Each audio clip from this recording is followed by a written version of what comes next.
Hello friends, welcome to రుచి వంటిల్లు. ఈరోజు మనం క్యాప్సికమ్ ఫ్రై చాలా టేస్టీగా ఎలా తయారు చేసుకోవాలో చూద్దాము. మనం రెగ్యులర్గా చేసుకునేలా కాకుండా ఈసారి క్యాప్సికమ్ ఫ్రైని ఈ విధంగా చేసుకోండి. అన్నంలోకి కలుపుకొని తినడానికి బాగుంటుంది, ఇంకా రసం సాంబార్లోకి నంచుకోవడానికి కూడా బాగుంటుంది. చాలా ఈజీగా చేసేసుకోవచ్చు. సో లేట్ చేయకుండా వీడియోలోకి వెళ్ళిపోదాం.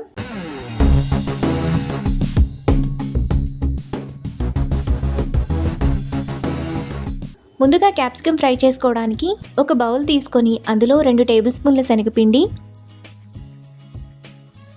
టేస్ట్కి తగినంత ఉప్పు,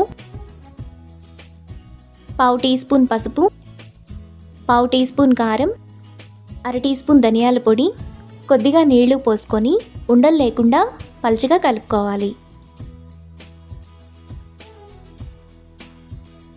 ఇక్కడ చూపిస్తున్నట్టు పిండిని ఈ విధంగా కలుపుకున్న తర్వాత పక్కన పెట్టుకోవాలి. ఇప్పుడు స్టవ్ మీద ప్యాన్ పెట్టుకొని అందులో 2 టేబుల్ స్పూన్లు ఆయిల్ వేసుకోవాలి.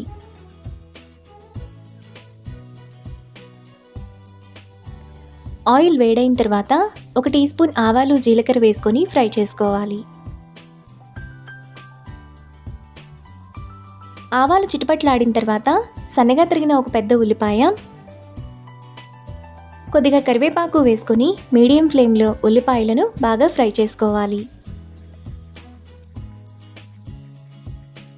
ఉల్లిపాయలు ఈ విధంగా వేగిన తర్వాత అందులో 1/2 కిలో క్యాప్సికమ్ను ఇక్కడ చూపిస్తున్నట్టు ఈ విధంగా చిన్న చిన్న ముక్కలుగా కట్ చేసుకొని వేసుకోవాలి.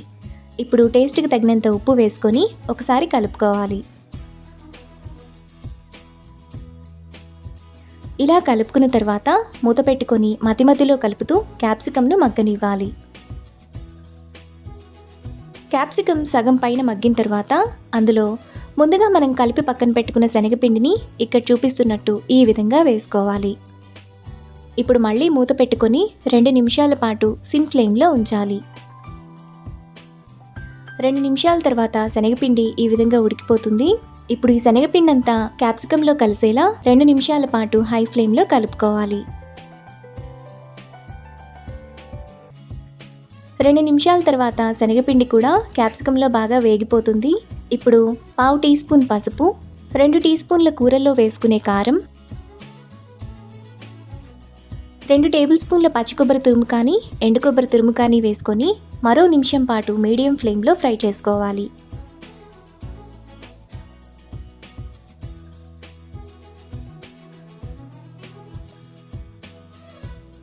ఒక నిమిషం తర్వాత క్యాప్సికమ్ ఫ్రై మనకు చాలా టేస్టీగా రెడీ అయిపోతుంది. ఇప్పుడు ఈ ఫ్రైను బౌల్లోకి తీసుకొని రైస్ ఇంకా చపాతీ, రసం సాంబార్లోకి సర్వ్ చేసుకుంటే ఎంతో టేస్టీగా ఉండే క్యాప్సికమ్ ఫ్రై రెడీ. ఈ రెసిపీని మీరు కూడా ట్రై చేసి మీకు టేస్ట్ ఎలా కుదిరిందో నాకు కామెంట్స్లో షేర్ చేయండి.